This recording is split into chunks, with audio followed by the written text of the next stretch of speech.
महाभागवत भगवत प्रेमी रसिक संतों ने अपना संपूर्ण अंतःकरण श्यामा श्याम के चरणों में समर्पित कर दिया है। जिनके शरीर की संपूर्ण चेष्टाएं तत्सुख भावना से अपने आराध्य देव के अनुकूल होती हैं, जिनकी ज्ञानेन्द्रियां एवं कर्मेंद्रियां शास्त्र सिद्धांत के अनुसार चलती हैं। उपासक जन रोज ये बात सुनते हैं लेकिन रोज इसके विरुद्ध आचरण करते हैं। अंतःकरण को श्री श्यामा श्याम के चरणों में समर्पित करने के लिए ही आपको प्रभु ने अवसर दिया है, इस माया प्रपंच से बाहर निकाला है। आप पुनः उसी माया के खेलों में अपने अंतःकरण को लगाए हुए हैं। आप आत्मघाती हैं। आपको विश्राम त्रिभुवन में कहीं भी नहीं मिलेगा। यदि आपने ऐसे अवसर को विषय भोगों के चिंतन में, विषय क्रीड़ा में, विषयी पुरुषों के संग में आज्ञा का उल्लंघन करके समय व्यतीत करेंगे तो त्रिभुवन में आपको शांति नहीं मिलेगी। लिख लीजिए, ये वेश परिवर्तन से पेट भर करके काम क्रीड़ा का चिंतन करते हुए और भोगी पुरुषों का संग सर्वनाश कर रहे हो। ऐसा मत सोचना कि आप वृंदावनवासी हो गए, कदापि नहीं। लिख लीजिए, ऐसा भयानक रोग होगा, ऐसी भयानक विपरीत स्थिति आएगी, मरोगे, कोई पानी देने वाला नहीं मिलेगा। लिख लेना। हमें बात मतलब आवेश में नहीं कह रहे, बहुत सुलझ के कह रहे हैं। धाम है धाम, तुम्हें अवसर दिया है लाडली जी ने। ये तुम समझते हो कि तुम्हारी बातों को कोई जानता नहीं है। बहुत सावधान, होश में चलो। ये मन बुद्धि चित्त अहंकार, इसे प्रिया प्रीतम के चरणों में लगाने का अवसर तुम्हें लाडली जी ने दिया। कितने सृष्टि में जीव हैं बेचारे, केवल माया के आकर्षण में अपना जन्म व्यतीत कर रहे हैं। आपको लाडली जी ने अवसर दिया, आपको संत समागम दिया, आपको ये सौभाग्य प्राप्त हुआ। आप अपने मन बुद्धि के अनुसार चलकर फिर वही जहां से आए हो वहीं से नीचे गिरने की चेष्टा। सावधान हो जाइए। हरि गुरु शास्त्र ये सब आपके अहेतुकी मित्र हैं। ये आपके वो मित्र हैं जिससे आपका हित नहीं होने देंगे। लेकिन आप इनकी आज्ञा का उल्लंघन करके यदि मनमाना आचरण करेंगे तो फिर सो परत दुख पावही, सिर धुनि धुनि पछताए। अभी जवानी है, अभी शरीर स्वस्थ है, सुकृत काम कर रहे हैं, तो आपको अवसर दिया गया है, भजन कर लो। नहीं तो जहां दुष्कृत का नंबर आया फिर तुम्हारे पुरखा पानी पा जाएंगे। ध्यान रखना, बड़े बड़ों को यहां घुटने टेकने पड़े। माया क्षेत्र है, बहुत संभल कर, बहुत संभल कर।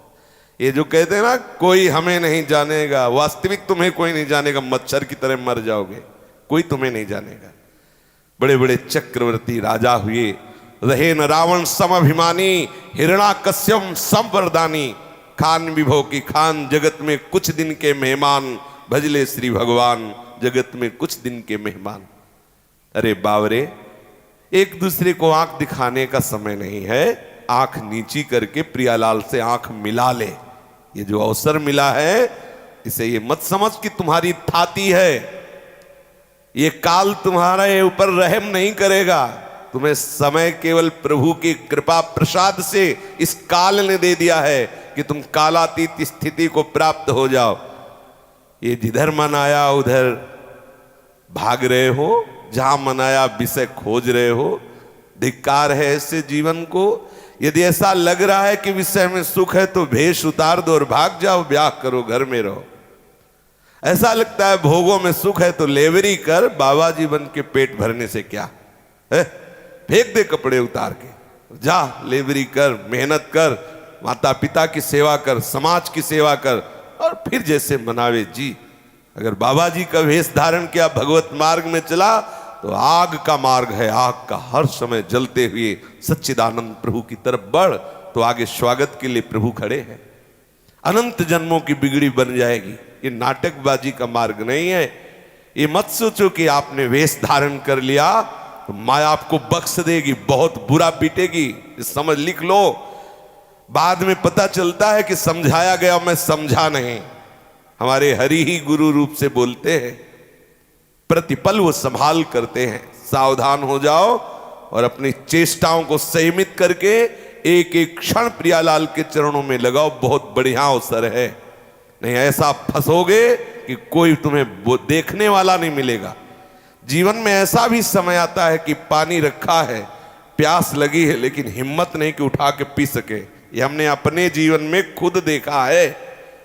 पानी रखा है, प्यास लगी है, लेकिन उठा के पीने की हिम्मत नहीं है, शरीर में सामर्थ्य नहीं है। ऐसा भी समय आता है। आज तुम्हारा शरीर स्वस्थ है, तुम जवान हो, तो संयमित जीवन व्यतीत करो। किसी के ऐसे काम में आ जाओ, बीमार है, कोई वृद्ध है, कोई जीव ऐसा तड़प रहा है, ये जवानी वहां लगाओ। खूब तप में जीवन, इंद्रियों को पवित्र करो।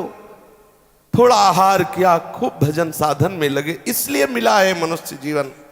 ये पशुओं की तरह जिधर मुंह उठाया उधर चल दिया, जो मनाया सो खा लिया, जो मनाया देख। ये जीवन वैष्णव का नहीं है, ये उपासक का जीवन नहीं। थोड़ा सावधान हो जाइए, पक्का समझ लीजिए, बहुत बढ़िया अवसर है, नहीं फिर अवसर नहीं मिलता।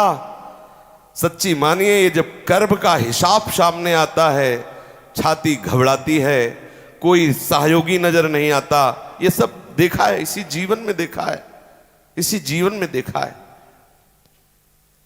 एक अल्ट्रासाउंड में उस समय 250 रुपए लगते थे। जिस 250 रुपए के लिए सामने खड़े, ऐसे हम खड़े थे कि जैसे कोई मुजरिम खड़ा हो, और देने वाला ऐसे प्रश्न कर रहा था कि दृष्टि उठाकर उसकी तरफ देखते थे कि ये समय, प्रमाण दीजिए कि आपका अल्ट्रासाउंड की जरूरत है, आप डॉक्टर से लिखवा के लाइए। और आज तुम हजारों रुपए के दूध फल खा रहे हो और तुम्हें भजन नहीं सुनाई दे रहा। तुम्हें सब सुविधाएं हैं, तुम्हें भजन नहीं सुनाई दे रहा। तुम्हें लग रहा है कि तुम्हारे सब कर्जा खाए हुए है जो तुम्हारी सुविधाएं कर रहे हैं। सावधान, ये सब पाप है, भोगना पड़ेगा। यदि शरणागत प्रभु का भजन नहीं करता और केवल प्रभु को एक अवलंबन दिखा करके भोग विलासता की सामग्रियों को भोगता है तो अपराध है, उसे दंड मिलेगा। अगर भजन मार्ग में चलते हो, भगवत प्रसाद मानकर जीवन यात्रा को पूर्ण करते हो, तो वो आपको भजन को बढ़ाएगा। ये सुलझने का विषय, बहुत सुलझने का विषय। रोज सत्संग सुनते हैं, इधर सत्संग होता है थोड़ी देर के लिए कि डांट ना पड़े, बैठे सत्संग में साधु बने, और इसके बाद जहां सत्संग खत्म हुआ तो जंगली घोड़े की तरह जिधर मना उधर भागे। ना देखना है कि हमारा सिद्धांत क्या है, हमारे गुरु का सिद्धांत क्या है, हमारे आचार्य का सिद्धांत क्या है, हमारी वृत्ति कहां लगनी चाहिए। एकांत बैठकर भजन में मन ना, तो कौन तुम्हें संभालेगा। आप खुद अपने जिम्मेदार हो, आपको खुद दुर्गति भोगनी पड़ेगी। देख लेना, पक्का देख लेना। ये जो कहते हैं हंसी मजाक नहीं, वो अभी आपकी यौवन अवस्था इसलिए लगता है बाबा जी बोलता रहता है। जब स्थिति आती है और हृदय में घबराहट पैदा होती है, आसपास से दुष्कृतों का परिणाम एकत्रित होता है, तो ना मर सकते हैं और ना जी सकते हैं। वो स्थिति देखिए, हम देखिए, लगता है इससे अच्छा प्राण निकल जाए, पर प्राण निकल नहीं रहे और ऐसी भयानक परिस्थिति आ जाती, केवल घबराहट, केवल घबराहट।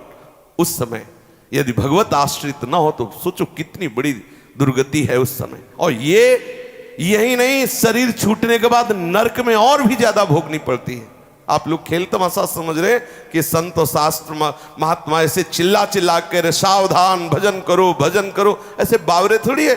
ऐसे मत चलो, ऐसा कोई कर्म ना बन जाए जो तुम्हें परमार्थ से भ्रष्ट कर दे। अनंत जन्मों की जब सुकृत वृत्तियां एकत्रित हुई, लाडली लाल कृपाल हुए तो मुझे मार्ग दे दिया। अब उनकी अवहेलना मत करो, तुम कुछ नहीं हो। जिन्होंने अपने तपोबल से सृष्टि को बदलने की चेष्टा की, मिट गए। ऐसे तपस्वियों को मिटा दिया काल ने, तुम क्या हो, कुछ हो ही नहीं। जिनके चलने से लोकपाल कांपते थे, वो मिट्टी में मिल गए, कुछ नहीं रहे। तुम क्या हो ही क्या। एक सांस अपने बल से नहीं ले सकते हो। जिन्होंने जिधर चाहा उधर सृष्टि के परिवर्तन की चेष्टा की, ऐसा बल था, उनके कहीं पते निशान नहीं है। बहुत सावधान। यह अहंकार तुम्हारी दुर्गति को बिल्कुल बिल्कुल नजदीक ला चुका है। अगर दैन्य होकर प्रभु को पुकारोगे नहीं तो ये तुम्हें फिर ऐसी जगह फंसा देगा जहां बार बार जन्म मरण का क्लेश, घोर अशांति। ये बहुत बढ़िया अवसर मिला है। अभी तुम्हारी मदांध बुद्धि इसलिए समझ में नहीं आ रहा। अरे हम कह रहे हैं अगर यदि भजन ना भी बने ना और आप राग द्वेष निंदा स्थिति व्यवहार से बिलग होके पड़े रहो तो भगवत प्राप्ति हो जाएगी। आप सीधाम वृंदावन के वासी हैं, आप शरणागत हैं, बिल्कुल भजन ना बने। आप किसी की निंदा ना करें, किसी से राग ना करें, किसी के पास आए जाए ना, आराम से रज लगाए हुए शरीर में पड़े हैं। जो प्रसाद मिला, भिक्षा मिली, पा लिया, राधा राधा, जितना बना नहीं तो इसी से भगवत प्राप्ति हो जाएगी। आप निर्मल महात्मा बन जाएंगे, देख लेना। लेकिन कहां पड़े रहते? जब क्रिया में उतरो तो भागवतिक क्रियाएं करो, नहीं तो निश्चेष्ट रहो। फिर अशुभ क्रियाएं क्यों, अशुभ संकल्प क्यों? यदि वासना का ही खेल खेलना है तो चोरी चोरी क्यों? हम ये कहते हैं क्यों? किसी ने तुम्हें पिस्तौल रख के बोला क्या कि बाबा जी बन जाओ? क्यों भाई? मेरे से नहीं होगा, अब मैं विषय का खेल खेलूंगा, संसार है, चल भाग अपनी जाकर के वासनाओं का खेल खेल, खुला खेल। ये डुप्लीकेट वेश रख के क्यों? ये नाटकबाजी क्यों? भाई हमें भोग भोगने नहीं, भगवत प्राप्ति करनी, बढ़िया बात है, उतारो सब, आनंद से जाओ, लेवरी करो, ब्याह करो, और जैसा मन आवे फिर वो सरकार अपने आप देख लेगी तुम्हें।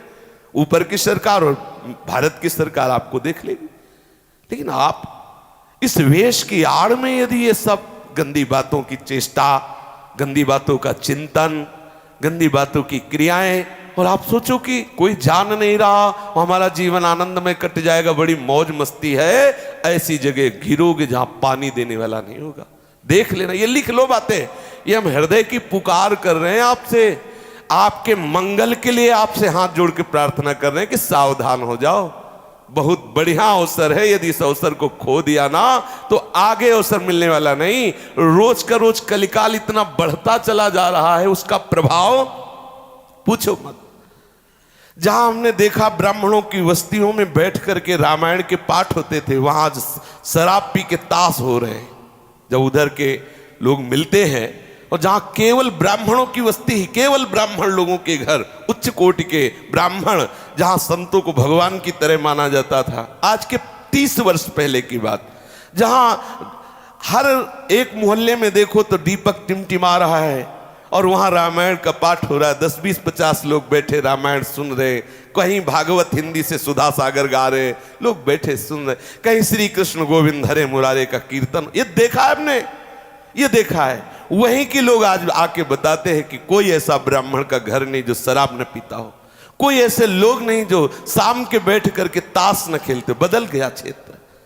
अब बोलो, अभी 30 वर्ष में ये हुआ है, आगे 4,32,000 वर्ष का कलयुग है, अभी 5,000 कुछ वर्ष हुए हैं। अभी आगे क्या क्या समझते हैं आप कि आपका अगला जन्म होगा? तो पीछे जो महात्मा जन निकल गए, जब मोबाइल की सृष्टि नहीं हुई थी तब उनका जीवन कैसा, आज हमारी, और आज आगे हमारी आने वाली पीढ़ी, फिर उसके आगे आने वाली पीढ़ी, देखना क्या होगा।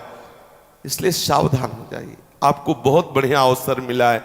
रोज राग रंग के प्रवचन होते हैं, हारमोनियम ढोलक तबला बजती, थोड़ी देर इधर उधर हिला लिया, जय हो जय हो, कमर हिलाई, वाह बढ़िया प्रवचन, चल दिए। आचरण वही, चिंतन वही, चेष्टाएं वही। ये क्या सत्संग हुआ? ये क्या हुआ? वही दृष्टि, वही दृष्टि। मतलब स्त्री पुरुष का मिलन मतलब काम। कोई 4 पुरुष बैठे हुए बात का मतलब काम चेष्टा। कैसा मलिन चिंतन, कैसी मलिन दृष्टि, कैसा व्यवहार बदलता चला जा रहा है। बिल्कुल बहुत आप समझ लीजिए, हम कह नहीं पा रहे, आगे ऐसा समय आएगा कि आप खुद भजन नहीं कर पाएंगे, ऐसा समय आएगा। आज जो आपको समय मिला है, आपको सहयोग मिला है, आप अपने जीवन को भगवत में बना लीजिए। आज के 40 वर्ष पहले जो वृंदावन का स्वरूप प्रगट में था, आज नहीं दिखाई दे रहा है। वृंदावन तो चिदानंद में है।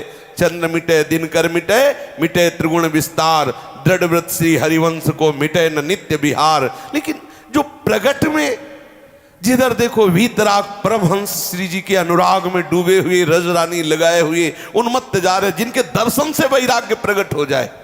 आज हमारी दशा क्या है? देखने से रजोगुण पैदा हो जाए।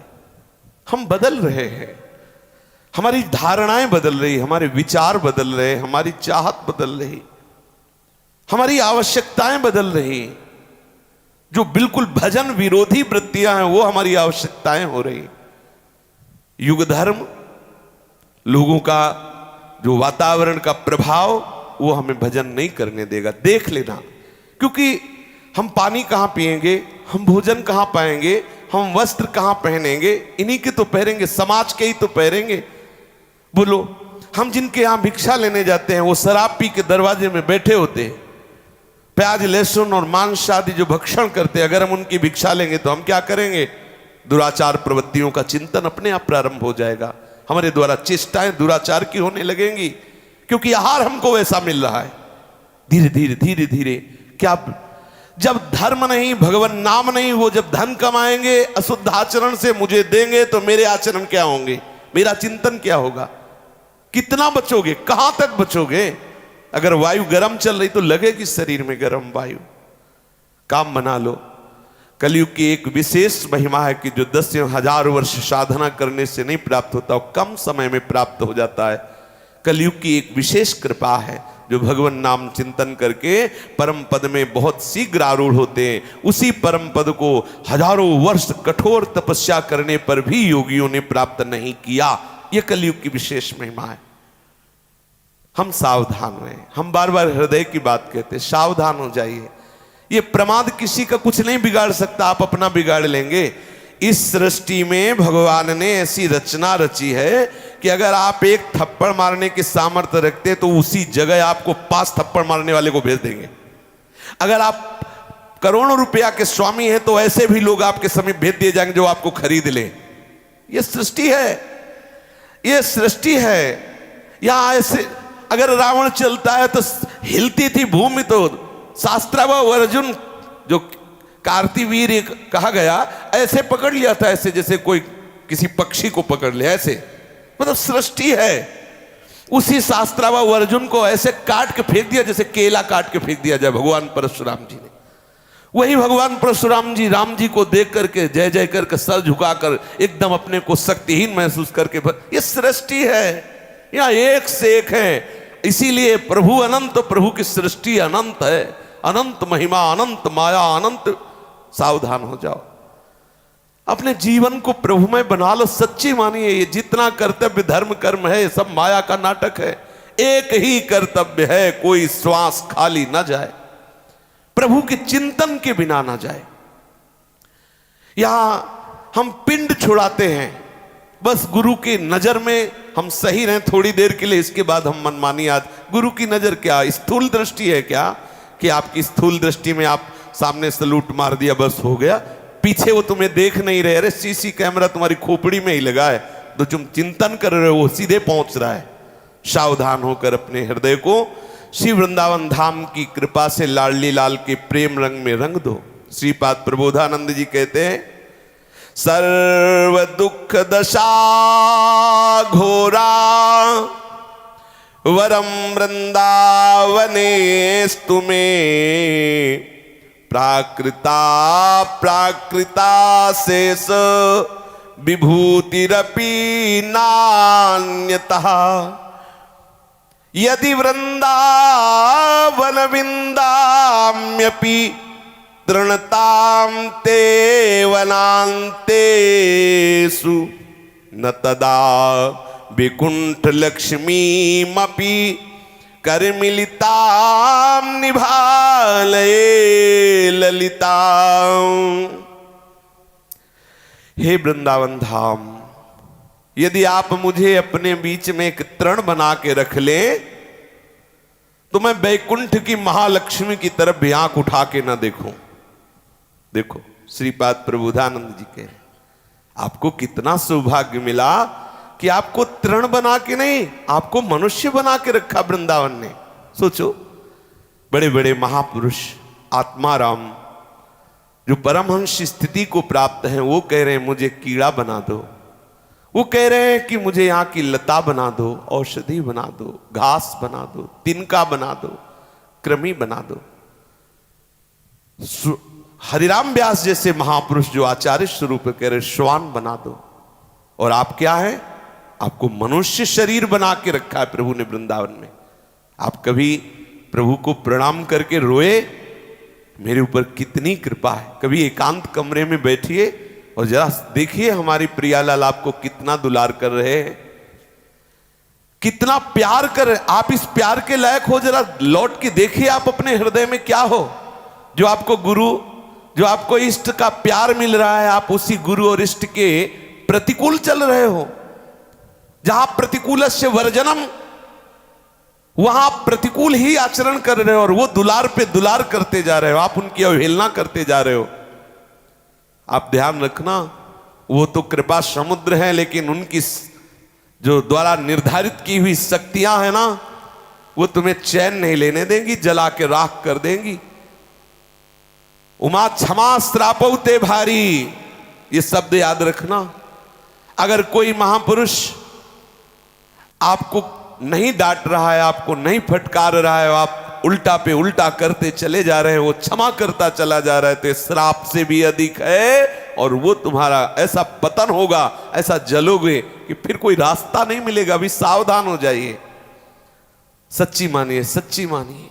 ये माया जब फांस लेती तो ऐसी जगह हमें डाल देती, जब निकलना, बड़े बड़े आंसू रोते हैं। जो बड़े बड़े मंचों में बैठकर आरती होती थी, वो एकांत में बैठ के बड़े बड़े आंसू रोते हैं, जहां शास्त्र और गुरुजनों की अवहेलना कर दी गई।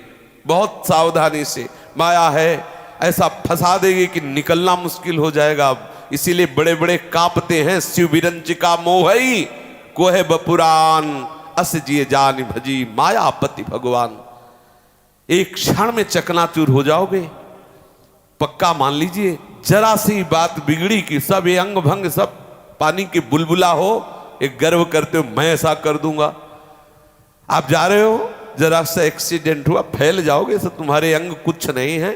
कभी भी काल कोई भी घटना घटवा सकता है, इसलिए सावधान। डरो, जन्म मृत्यु जरा व्याधि दुख दोषानुदर्शनम।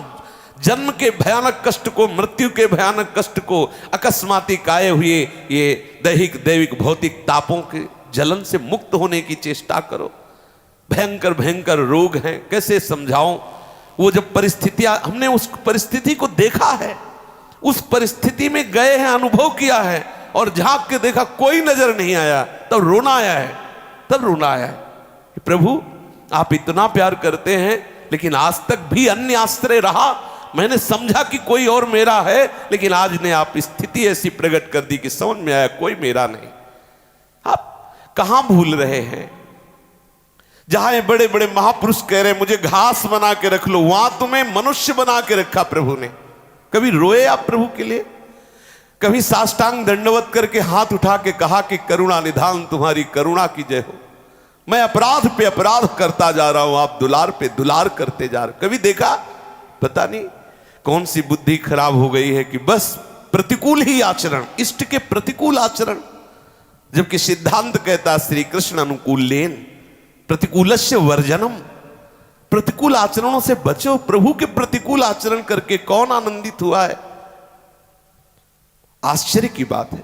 जहां करे यदि वृंदावन विंदाम्यपि तृणताम ते वनांतेषु, इस वन के अंतर्गत कहीं भी मुझे एक तृण बना दिया जाए, घास बना दिया जाए, तो मैं बैकुंठ की महालक्ष्मी की तरफ आंख उठा के भी नहीं देखूंगा। ऐसे वृंदावन में तुम्हें मनुष्य शरीर देके प्रभु ने अखंड वास की व्यवस्था की, या आपको बार बार बुलाया, आपको आश्रय दिया। आप उनकी कृपा को नहीं देख पा रहे हैं, आप अवहेलना कर रहे हैं उनकी कृपा की। श्रीपाद कह रहे हैं सर्व दुख दशा घोरा वरम वृंदावने तुम्हें। हे वृंदावन धाम, यदि मुझे वास मिल जाए और मुझे जितने दुख हैं वो सब एक साथ दे दिए जाएं, आप विचार कीजिए, यहां जितने सुख हैं एक साथ सब दे दिए गए। पूरी सृष्टि में आप विचार करके देखिए, अच्छा वास मिल जाए, मतलब घर, पाने को अच्छा भोजन मिल जाए, पहनने को कपड़ा मिल जाए, और हमारी जो चाहते हैं वो पूरी हो, इतने में ही मर रहे हैं। पूरी सृष्टि देख लीजिए, और आप केवल भगवद आश्रित हुए हैं कि ये सब वस्तुएं आपकी चरण चूम रही। भजनानंदी, तपस्वी, योगी, ज्ञानी, ध्यानी कुछ नहीं है। आप देख लीजिए, आप केवल भगवद आश्रित, अंदर से हुए कि नहीं भगवान जाने, लेकिन बाहर से आप प्रभु के हुए तो ये वस्तुएं, जिन वस्तुओं के लिए लोग प्राणपण से ओवर टाइम कर रहे हैं, अच्छा कपड़ा मिल जाए, एक मकान अच्छा मिल जाए, थोड़ी कुछ मुद्राएं मिल जाए, थोड़ा जीवन, थोड़ा वो चीज आपके पास है। कैसे, क्यों ऐसा? आप विचार करो। सीधाम वृंदावन का वास की सारी व्यवस्थाएं, भगवत मार्ग की अनुकूलता, फिर भी प्रमाद, धिक्कार है जीवन को यदि प्रियालाल में बना न सके ऐसा अवसर। हम लोग तड़पते थे कि अगर एक छोटी सी कहीं कुटिया ऐसी मिल जाए जिसमें हमें कोई विक्षेप न पहुंचे और भजन कर सके, समझो। तो भगवान करुणा की तभी अवसर आया, नहीं तो दसियों जगह से निकाल दिए गए। चल, क्यों? आश्रम के लायक नहीं हो, हर समय दरवाजा बंद रखते हो, किसी काम में आते नहीं, उनकी चापलूसी नहीं करते तो निकाल दिए जाओगे। आज प्रभु ने तुम्हें वास की व्यवस्था दी है, आप निरंतर भजन करो, कोई बोलने वाला नहीं। फिर तुम प्रमाद स्थिति, तुम मनमानी वासना के खेल, जिसके लिए हम तरसे हैं।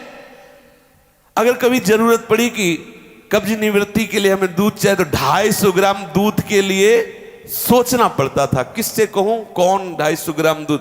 आज तुम्हें आधा लीटर दूध की व्यवस्था है, तुम भजन नहीं कर रहे, तुम्हें भोजन मिल रहा, तुम भजन नहीं कर रहे, तुम्हें वास की व्यवस्था, भजन नहीं। सोचो कितना बड़ा हित कर रहे हो आप, कोई भी हो, सब व्यवस्था ठाकुर जी। वृंदावन में मुझे ऐसा नहीं लगता किसी को भोजन की व्यवस्था नहीं, वास की व्यवस्था नहीं। प्रतिदिन निर्माण है, प्रतिदिन निर्माण बढ़ ही रहे। हम तो प्रणाम करते हैं कलयुग को कि जो आज के 500 वर्ष बड़े बड़े महापुरुषों के लिए दुर्लभ था वृंदावन वास, वो हम जैसे विषयी पुरुषों के लिए सुलभ हो गया।